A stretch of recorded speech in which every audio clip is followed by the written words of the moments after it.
Hello every one, இது உங்கள் நான் குக்ஸ். இன்றைக்கி நம்ம என்ன செய்ய போகிறோம்னா, ஒரு அரிசியை வச்சு சிம்பிளாக ஒரு ஸ்நாக்ஸ் செய்ய போகிறோம். காரப்பொரி கேள்விப்பட்டிருப்பீங்க, ஆனால் இது கார அரிசி. இது எப்படி செய்யலான்னு பார்க்கலாம். ஃபஸ்ட்டு வானலில் கொஞ்சமாக லைட் ஆயில், அதாவது 1 பிஞ்ச் கூட சொல்லுவோம்ல, அந்தளவுக்கு ஆயில் ஆட் பண்ணிவிட்டு நல்லா ரைஸை போட்டு குக் பண்ணணும். குக் மீன்ஸ் நல்லா வறுக்கணும். பார்ப்போம், அரிசி ஆட் பண்ணலாமா? நான் இப்போ எடுத்துக்கிறது பார்த்திங்கன்னா 1 கப் அரிசி எடுத்துருக்கேன்.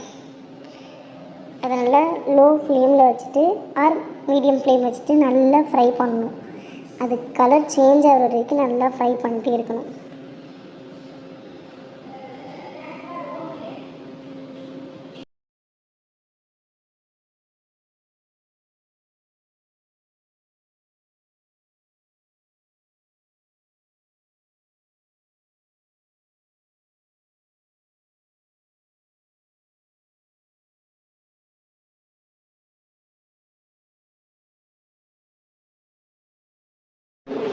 ஆக்சுவலி இதோட ப்ராசஸ் பார்த்திங்கன்னா கொஞ்சம் ஸ்லோவாக இருக்க மாதிரி தான் இருக்கும், ஆனால் குயிக்காக முடிஞ்சிடும்.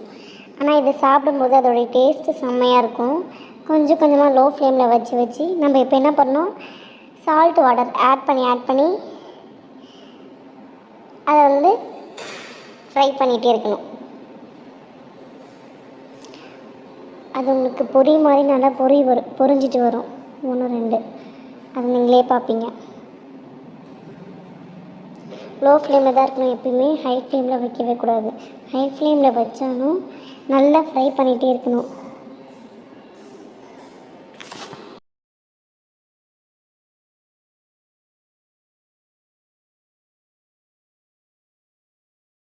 இப்படியும் கலர் பார்த்தீங்கன்னா கொஞ்சம் கொஞ்சமாக ஸ்லோவாக சேஞ்ச் ஆகும். நல்லாவே பார்ப்பீங்க, அது டிஃப்ரென்ஸ் உங்களுக்கு தெரிய வரும்.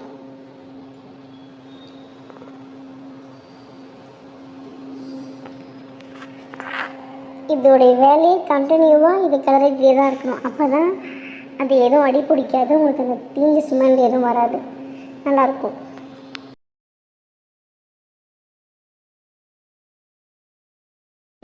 அது நல்லா பொரிஞ்சி வர கொஞ்சம் கொஞ்சமாக தண்ணி தெளித்து அதை கிண்டி விட்டுகிட்டே இருக்கணும். அடுத்ததாக இதில் இப்போ கூட மஞ்சள் தூள் ஆட் பண்ணலாம், அப்படி இல்லைன்னா கொஞ்சம் நேரம் கழிச்சு கூட மஞ்சள் தூள் ஆட் பண்ணிக்கலாம்.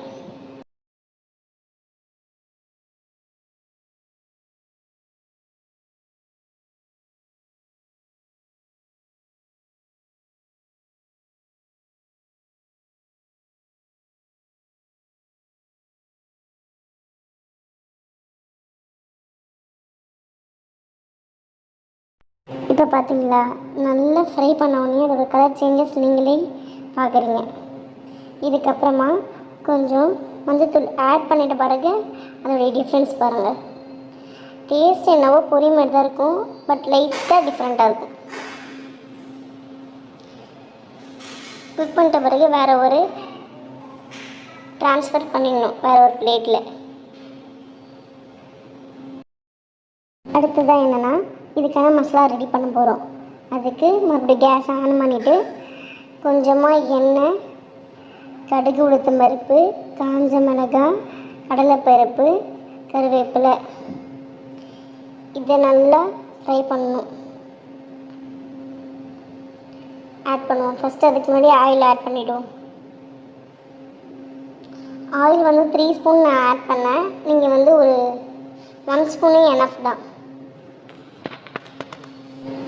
நீங்கள் கேட்கலைங்க, ஃபஸ்ட்டு எடுத்தோடனே கடுகு போடாமல் கருவேப்பிலை போடுறேன்னு சொல்லிட்டு. ஏன்னா எப்பயுமே கருவேப்பிலை ஃபஸ்ட்டு நம்ம எண்ணெயில் எந்த ஒரு இன்க்ரீடியண்ட் ஆட் பண்ணுறோமோ அதோடைய ஸ்மெல் தான் அதோடைய அந்த ஃபுட்டுக்கே ஃப்ளேவரிஷாக இருக்கும். அதனால் ஃபஸ்ட்டு கருவேப்பிலை ஆட் பண்ண வச்சுங்களேன், இந்த மனமே நல்லாயிருக்கும். அந்த ஒரு மாதிரி காரப்பொரியோட டேஸ்ட் இன்னும் சூப்பராக இருக்கும். அதை ஆட் பண்ணிவிட்டேன். எல்லாத்தையும் நான் சொன்ன எல்லாத்தையும் போட்டு ஃப்ரை பண்ணணும். நல்லா எண்ணெயில் ஃப்ரை ஆகிட்டோடனே கொஞ்சம் அப்படியே சிம்மிலே வறுக்கணும். அந்த கலர் சேஞ்சஸ் ஆகும். கடலைப்பருப்பு கலர் சேஞ்சஸ் மாறணும். மாறின பிறகு நம்ம அரிசி முன்னாடி ஃப்ரை பண்ணி வச்சுருக்கோம் பார்த்தீங்களா, அதையும் ஆட் பண்ணி நல்லா கிண்டணும். கிண்டிட்டு அதுக்கான டைமுக்கு ஏற்ற மாதிரி நம்ம அதை ஆஃப் பண்ணிடணும். ஆஃப் பண்ணி சர்வ் பண்ணி சாப்பிட்டிங்கன்னா சும்மா கார அரிசி, டேஸ்டான கார அரிசி ரெடி ஆகிடும். இப்போ நிறைய நம்ம ஸ்நாக்ஸ் பசங்களுக்கு கேட்பாங்க, அதுக்கு நம்ம சிம்பிளாக ஒரு அரிசி வச்சு ரெடி பண்ணி கொடுத்தா அவங்க இதை சூப்பராக சாப்பிடுவாங்க. சின்ன பசங்களும் இல்லை, சின்ன பசங்கள்லேருந்து பெரியவங்களை வரை யார் வேணால் இதை லைக் பண்ணி சாப்பிடுவாங்க. நீங்கள் வேணால் செஞ்சு பார்த்துட்டு எப்படி இருக்குன்னு சொல்லிட்டு கமெண்ட் பண்ணுங்கள், ஷேர் பண்ணுங்கள், மறக்காமல் சப்ஸ்கிரைப் பண்ணுங்கள். பாய்.